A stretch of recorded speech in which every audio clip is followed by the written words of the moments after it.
Hersh, would you repeat your prediction for 2025? Yes, Nancy, with pleasure. My prediction for 2025 is that it's going to be a year of involuntary transformation, I which actually, yes, yeah, go involuntary ahead. Go ahead. transformation. And you even used the word upheaval. Upheaval. Okay. Well, because I think the wheels are set in motion globally for anything to happen. Anything can happen to the markets. Anything can happen to the job, job searching and job markets. Anything can happen in any country in the world. And we often, we don't talk a lot about politics, and we don't have to really get into it because it doesn't matter. But the fact is that this is a year of change and upheaval in the world, and people who resist the flow and forces of change are going to waste their time. And so I think very much about, positronics on this show and maintaining positivity. So my approach is rolling with it, rolling with the changes that happen, rolling with the crazy day to day, rolling with the unexpected, and focusing on the changes we want to see in ourselves, because we have control over that. We actually do have control over that. We can change the way we behave. We can change our idea of who we are, or we can change all kinds of things about ourselves. And so I think we should focus on that. You immediately brought to mind Man's Search for Meaning by Viktor Frankl. Yes.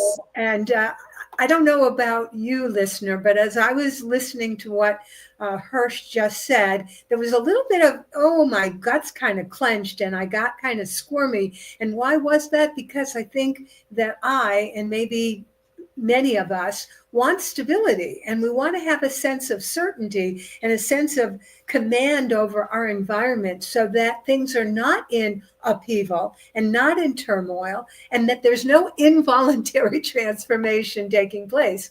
But as you said, Hersh, what I can control, because really there's very little that I have control over, what I can control is my thoughts. And my thoughts give way to how I interpret things and therefore how I feel and respond. For this, I am responsible. Yeah. Yes, and I was just turning around to see if I had Man's Search for Meaning on my desk set over here, which I don't. I have it on my night table. But the fact is that, so the first comment may have been startling. Oh, we have, everything's going to be yeah, that's true. There's a maelstrom, afoot, and there's all kinds of, I've had clients say to me, "Oh, I'm making my, I'm gonna." January is always a good month to gauge how things are going to be, and what the year's going to look like. And it's a good month to make choices about ourselves. That's it. That's it. Is this the year we're going to work on our personal brand? Is this the year that we're going to change our business model? Yeah, we can do all those things. Is this the year I'm going to get my sales and messaging program aligned? Yes, yeah, you can. It's not up to the whims of the world and the universe, but we're doing this in a moment where things are going to be changing quite frequently and drastically. I believe. So it's an interesting point of view that, as you said, and I'm already noticing people's comments in social media, basically like, however the year starts, these few days, first few days in January, that somehow that foretells the rest of the year. And the truth is, it does not. again, if we really can take to heart what Hersh just said, and I am emphasizing it because it resonates with me, it's about the fact that I have control over me and that I can choose my attitude, I can choose my brand, I can choose who I am, how I respond. There's so many choices that I have. And what's interesting is how I opt out and somehow abdicate this responsibility in favor of some external event. Well, that external event is something that I have created. It isn't just happening to me. And I Right. think that is where many of us have a false understanding that we are somehow pawns on the chessboard and there's some big hands, moving us about. And some of us are expendable, right? Because we're no longer useful to the chess strategy. Well, no. Remember, any pawn can become, a queen, can become the king, right? I mean, we pawns, we have that choice. So do we let ourselves be manipulated, or do we hold strong and claim our own power? Well said. And beyond that, Nancy, is the question of who you know who does make our decisions, and are we uh, are we benefiting by remaining in any kind of what we consider to be systemized universe. I think this is going to be a really interesting year for free thinkers. And I Mm, think that I can speak for myself and say I had thought of myself as a free thinker for quite some time, but I think it's easy to lose that. And I think there was a period of that after the pandemic, and then we slide back into our old habits and into our comfort zones. And this is not a year for the comfort zone. This is a year to think freely, think differently, disagree with us, disagree with me, but also be willing to disagree with yourself and with what you thought was important. And of course, this stuff, especially to the people we tend to work with, Nancy, this this always takes on a personal and a business quality. We never talk about just business. No, there is no such thing as just business to us. It's just business. We've never operated that way in our own lives, and we don't do it when we're collaborating. There's no such thing. That's just business. Yeah, I think it's important to underline several of the points that you mentioned just now about the fact that business and personal, so much of, especially those of us who are small business owners, solopreneurs, our business and our brand is us, right? And hence our story and how we came to do what we do is really what it's all about. So when you're thinking of stepping forward, and again, I want to pull up and tease out the idea of being an independent forward thinker, thinking differently. This is what you and I and each person listening today, or and listening to the replay, our uniqueness is what's going to propel us into our brilliance as we step into the future. It isn't doing the same old, same old. And of course, the desire is to somehow be in the comfort zone, but no growth happens in the comfort zone. That comfort zone is very smothering. It is not a place to linger. And all growth takes place outside the comfort zone. Hence, we have to challenge ourselves, challenge what we think is the norm, challenge what everyone else is doing. I heard something a moment ago. I was on was with my coach, Darren Gibb, and he was. I believe that video is definitely coming into vogue, and more people are doing video, and it's capturing a certain audience. And his prediction is that video is going to decline. And why is it? Because everybody's doing it. Hence, if you're an out of the box thinker, if you're independent, if you want to grab attention, you've got to think differently. What is something new that you can bring to your business that reflects who you are and your values? Yeah, and another prediction, my another prediction I have is that live in real life events are going to come back bigger. Now, I say that for a couple reasons. One, because I would like that to happen. But two, I have actually noticed already. I've seen colleagues doing way more in person appearances, speaking engagements, and so forth, and being out and about and being around. I thought I got around a little bit last year, but I really didn't. I really did in the early part of the year, which I already have planned now, but I didn't really much after March. And, even during the summer, I just kind of stayed virtual for a lot of the year. And I think that's going to change. And I think that this shift and upheaval and everything, people are going to be like, okay, well, I got to get out there.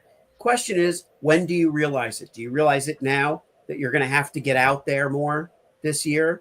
If you're already in a major metropolis, maybe it's within your home state or city, but maybe or region, maybe it's international, maybe it's cross country, whatever it might be. But I I see this trend toward getting out there more being very important, especially for service providers, people who are personal brands, independent brands, small business owners that need to get their presence out there. Well, what you're highlighting again for me is what my own personal prediction is, that high touch is really where it's at. I know that AI, artificial intelligence, and all the tools that are being generated are proliferating, at lightning speed. And many of us are using these tools and there's a concern, does it replace human beings and all that stuff? But the truth is that authentic, genuine connection is what becomes even more valuable going forward. So when you say getting out there, to me, that's what it's about. It is connecting with people in an authentic, genuine way. I mean, think about reality TV. It's amazing how many shows are, on the air that are, people going about activities like buying a house, having their home renovated or whatever it might be. I recently read a post about the fact that Disney and Hulu and whatever, they've joined together. Why? Because they want to broadcast more live sporting events. Well, what is a sporting event? It's realism. People are hungry for authentic, real actions and real emotions in the moment, as opposed to photoshopped responses that happen later. Yeah, yeah. There are a couple of things in what you said that are interesting. One is the AI thought. Yes, AI is still, charging ahead and is still, I believe, of tremendous value to us. There was a post on LinkedIn by a gentleman named Michael Cioni, who's the founder and CEO of an agency called Strata, and he was talking about utilitarian AI, which is a very big focus of mine, and that's why I reposted his post, because I believe that AI as a utility, AI as a support mechanism, is going to become increasingly important. Whereas I agree with Michael that um, generative AI is going to continue to be applied to disposable content, what we consider to be, perishable content, is how he describes it. Stuff that just isn't that important and isn't created with that much individuality required. But the creative content, the person to person content, and the real definitive content that really defines us and communicates for us will continue to be generated by humans with only utilitarian assistance to speed up the process from So AI. it's all about being a thoughtful person. And each of us has unique experiences and a unique educational background.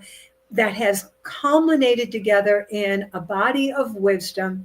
And these are things that are unique to you, but they can be real gifts to benefit others. So step out, be bold. I don't know, Hersh, did you choose a guiding word for this year? I know that this is something I try to do, is find a guiding word. And I've been toying around with the word flourish, but I truly think that the word that will probably mark this year for me will be collaboration, engagement. Oh, I like that. Well, my word, and I should go back and see what my word was last year. If you asked me last year, because it might have been the same word, but it doesn't matter. It's audacity. Audacity is my word, and I'm already using it. I'm already employing it in my collaborations and in my communications with clients and prospective clients. So I'm already living it, and it came from the theme of elevating my A game. And so, as a kind of a play on words, I said I'm elevating my A game, and one of the first words I'm putting out there is audacity. Um, but another word is also affiliation.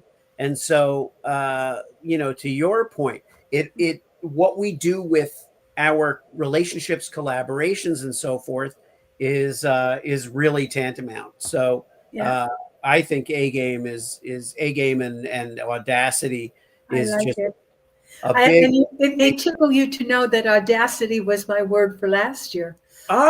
Okay. Well, maybe that's why it sounds familiar. Maybe I Anyway, I'm carrying that forward.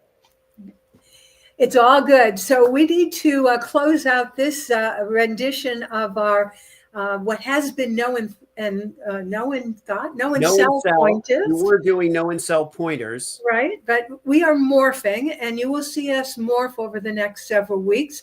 We're also committed to putting out a newsletter, so that will be on the horizon. So if you can't get enough of all these predictions and all the stepping out and being thought leaders, guess what? We're going to offer you even more. So with that, we're going to bid you adieu to your sales success. It's Dr. Nancy Zare, the Sales Whisperer. And to your sales and messaging success, I'm Hersh Rehpun, your personal brand builder.